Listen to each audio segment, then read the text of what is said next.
व्यक्ति सर्वथा मरणासन्न हो उसे क्या करने चाहिए? जो हर समय मरने वाला हो उसे क्या करना चाहिए?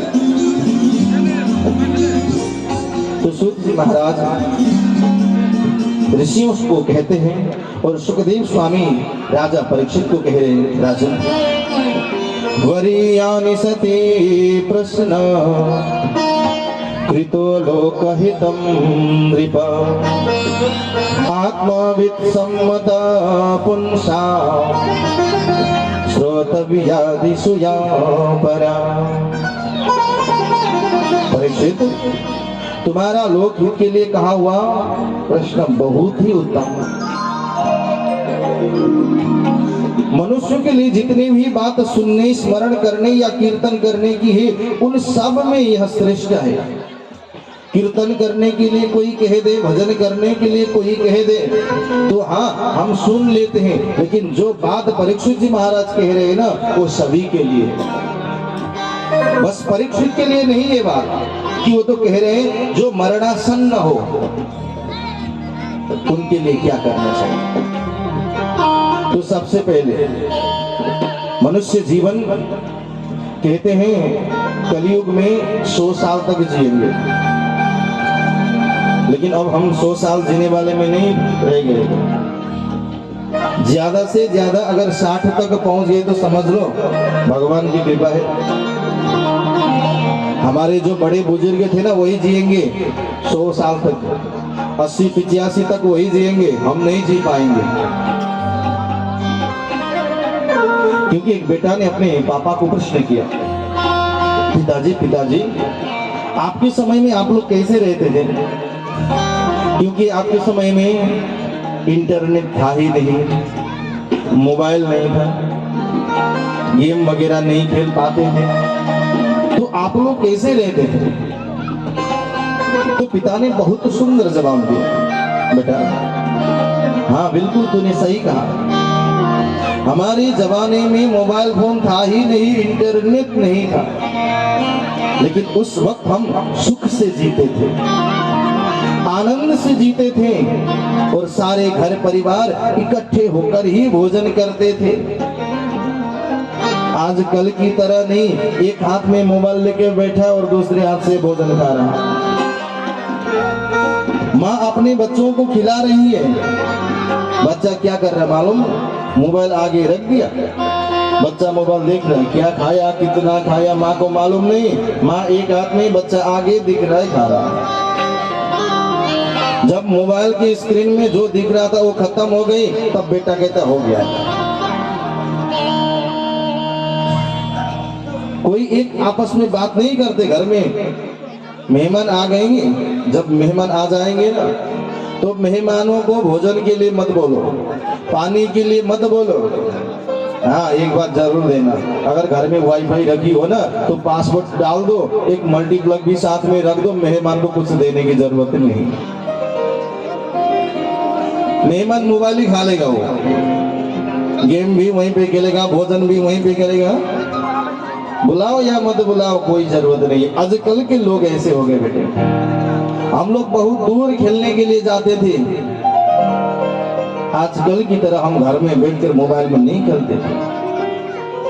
गांव में एक ही टीवी रहता था बेटा, हमारे जमाने में सभी लोग, गांव के बड़े बुजुर्ग छोटे बच्चे सभी लोग प्रेम से वो टीवी देखते थे। आजकल की तरह एक घर में 4 टीवी नहीं होते थे, वो था प्रेम। महाराज परीक्षित को सुखदेव स्वामी कह रहे, राजन निद्रया ह्रियते नक्तम विवाहेन सभावय दिवा चाहते हया राजन कुटुंब भरणे नवा। एक तो 100 साल की उम्र, उसमें भी दिन रात जोड़ के ही तो 100 साल बनाया। 50 साल तो सोते सोते चला गया, सोने में लग गया 50 साल, तो रात हो गई सो गई, कई लोग तो दिन में भी सो गए। आज समझ लो सारी उम्र यूं ही बीत जाती है, उनकी रात नींद आने से चली गई। अब रह गया 50, उस 50 में से 25 वर्ष पढ़ने के लिए छोड़ दो, रह गया 25, और 25 में कुटुंब भरणे नवा, अपने परिवार के सदस्य को देख रेख करते करते 25 साल कब गुजर गए पता ही नहीं चला। रह गया कितना? 0, 0। अब बोलो राजा, भगवान की भक्ति कब करोगे? बचपन में तुम खेलते कूदते चले गए, जब युवावस्था में आ गए तो धन की लोभ लालसा से तुम्हें जो है धन की ओर खींच लिया। बुढ़ापे में आ गए तो तुम कुछ कर नहीं सकते, लोग तुम्हें ताने मारने लग गए, ये कुछ करता ही नहीं, दिन रात घर में बैठा रहता है, खाया पिया सोया, और चुगली करी, इधर की बात उधर करी, उधर की बात इधर करी, कुछ काम है ही नहीं। राजन, इसलिए कहता हूं, एतावान सांख्य योगाभ्यम स्वधर्म परनिष्ठया जन्म लाभ परा पुरुषा अंति नारायण स्मृति ही। मनुष्य जन्म का यही इतना ही लाभ है कि चाहे जैसे हो, ज्ञान से, भक्ति से अथवा अपने धर्म की निष्ठा से जीवन को ऐसा बना लिया जाए कि मृत्यु के समय भगवान की स्मृति अवश्य बनी रहे। जब मरने लग जाएंगे ना तो उस समय भगवान की नाम याद कर लो, राम कृष्ण विष्णु शिवा हरि नारायण जो भी नाम हो याद कर लो। अपने जीव में भगवान की नाम आनी चाहिए उस वक्त। जन्म लाभ परह पुरुष, तब ही जीवन सार्थक है। अगर मरते वक्त भी आपको धन दौलत की याद ही आती रही तो समझ लो जीवन बेकार है, कुछ नहीं किया जीवन में। मरने की बात भी हमें वो लोक में, जगह तो दूर की बात है, उस लोक की तरफ रास्ता भी दिखाई नहीं पड़ेगा। तो इसलिए राजन मैं कहता हूं, लोग भगवान को भूल जाते हैं। अंत काले च मामेव स्मरन् मुक्त्वा कलेवरम यह प्रयाति त्यजन्ति हम सयाति परमं गतिम्। भगवान गीता में कहते हैं, अर्जुन तुम युद्ध के लिए चिंता कर रहे हो, मेरे सामने खड़े हो, अगर मर गए तो भी मेरे ही लोक में आओगे, अगर जीते जी रह गए ना तो भी मेरे साथ ही रहोगे। क्यों? या प्रयाति त्यजन देहम, मरते वक्त जिस चीज की याद हमें बनी रहती है ना, हम उसी योनि में प्रवेश करेंगे। सयाति परमाम गति, हमारी गति वैसे ही रहेगी जिस चीज की हम याद करते रहते हैं।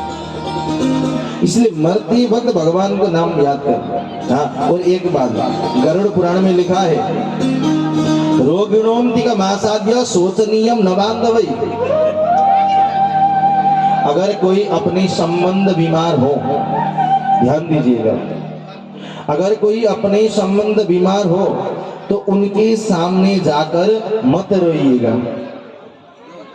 क्योंकि अगर आप उनके सामने बीमार पड़ गए, कैसे हो गया, क्या हो गया, अरे ये क्या हो गया बोलकर रोने लग जाएंगे ना, तो भगवान कहते हैं वो बांधव नहीं, बांधव तो वो है अपने सगे संबंधी, तो वो है जो आप बीमार के वक्त भी जाकर आपके कानों में भगवान के नाम सुना देते,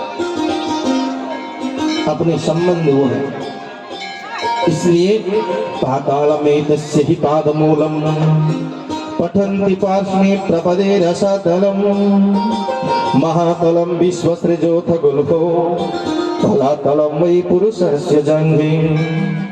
भगवान के शरीर में ही संपूर्ण जल अग्नि वायु आकाश सभी चीज भगवान के शरीर में ही प्रविष्ट है, उन्हीं से इस जगत की सृष्टि और पालन और उसके बाद भगवान खुद ही संहार करते हैं। तो राजा परीक्षित को कहने लगे, राजन भुक्ति और मुक्ति दोनों की ही आवश्यकता बढ़ती रहती है हमें, हर चीजों को हम भोग करना चाहते हैं, हर चीज पाना चाहते हैं, तो लोग कहते हैं हमें,